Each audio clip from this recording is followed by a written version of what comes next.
Welcome to our second day of deep dive into standards. This is going to be the writing standards. So we're starting with writing standard 7.1.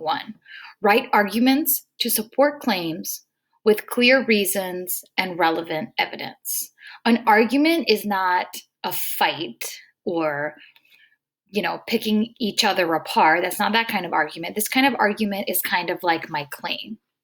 So when we were doing the house on Mango Street, we could make arguments based off of how she was speaking, and we could make arguments on her point of view, and we could make arguments about the kind of person she was. It's kind of like making a claim.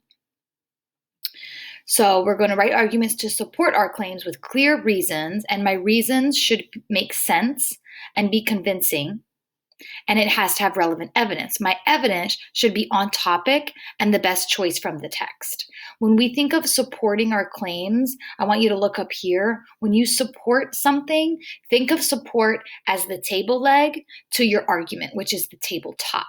So I can't support a tabletop without strong legs.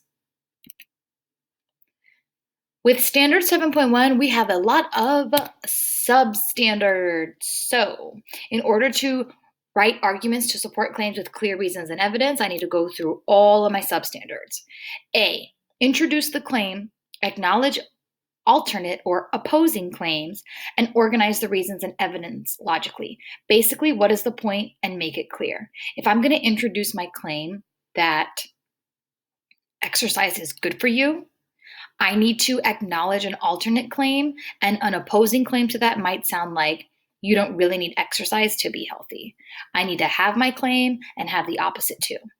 B, support claims with logical reasoning and relevant evidence using accurate, credible sources and demonstrating an understanding of the topic or text. Basically, back it up with strong evidence. C, use words, phrases, and clauses to create cohesion and clarify the relationship among claim, reasons, and evidence. Basically, use transition words to help it flow. You're going to be practicing later on how to create cohesion. Does it all flow together? Does it all make sense? Can I see the links in front of me? D, establish and maintain a formal style. Basically, write professionally. No text talk, no chat talk, no slang, no jargon unless it's about the topic, and professional writing. E, provide a concluding statement or section that follows from and supports the argument presented. Basically, wrap it all up with a bow and leave it strong. So in your journal, what is the goal of writing standard 7.1? If I can do this standard, that means I am able to pause, jot, and then play. The next standard is writing standard 7.4.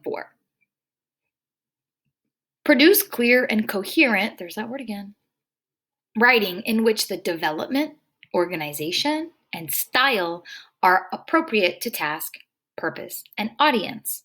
Produce means to make. So I have to make it clear and I have to make it coherent.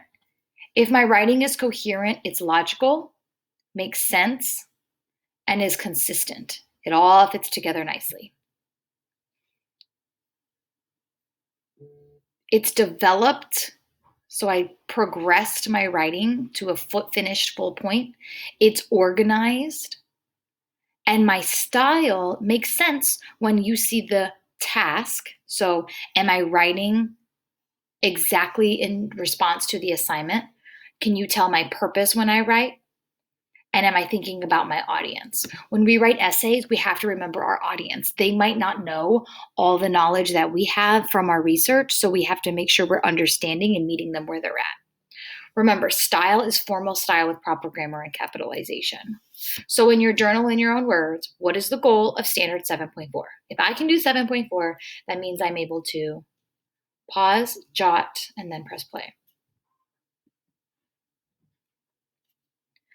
Writing standard 7.8 says, I need to be able to gather relevant information from multiple print and digital sources using search terms effectively. By that, it means get research from on-topic sources. Print, meaning books and magazines and newspaper articles. Digital, meaning online sources. Assess the credibility and accuracy of each source. That means decide if the source is truthful and trustworthy. That's a judgment call. Assess the credibility and accuracy. And then finally, quote or paraphrase the data and conclusions of others while avoiding plagiarism and following a standard format for citation.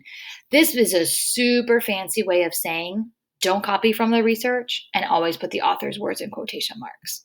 Plagiarism would be if you copied their word for word from the author and didn't give it credit. So when practicing standard 7.8, we're talking about if things look credible, and credible means can I trust it? So this article here, this news article online from BuzzFeed talking about JoJo, 27 products that'll help solve problems you thought you were just going to have to live without. This Naruto. And then there's some stuff here about coronavirus, unemployment,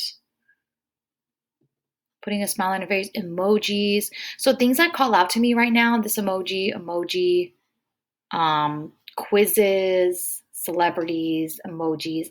This probably isn't the best place to get real news versus this New York Times online newspaper. I have graphics that seem to be representing what's happening in the world.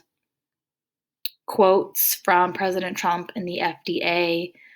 An article about the State Department, doctors in protective gear, another graph over here showing the weather. This looks more trustworthy.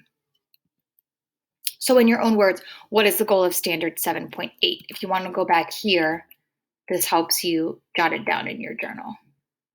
Pause, jot, and then press play. Writing standard 7.9, draw evidence, so pull evidence, the author's words, from literary or informational text to support, there's the table leg again. What am I supporting? Analysis, reflection, and research. So if I'm drawing evidence, I'm pulling evidence from all these different sources by studying closely, reflecting, which is thinking and responding to the text, and researching, learning new information from sources you trust. So what does this look like? First, I have to do my reading. That's my research.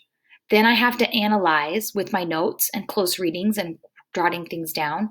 And then when I put all the evidence together, I have to reflect. I have to start drafting my thoughts after my research and analysis. So in your own words, what is the goal of standard 7.9? As you analyze and we go through the standards, we're going to do a practice with the standards, and that's going to be explained in the overview. So well done with deep dive of writing standards for Unit 4.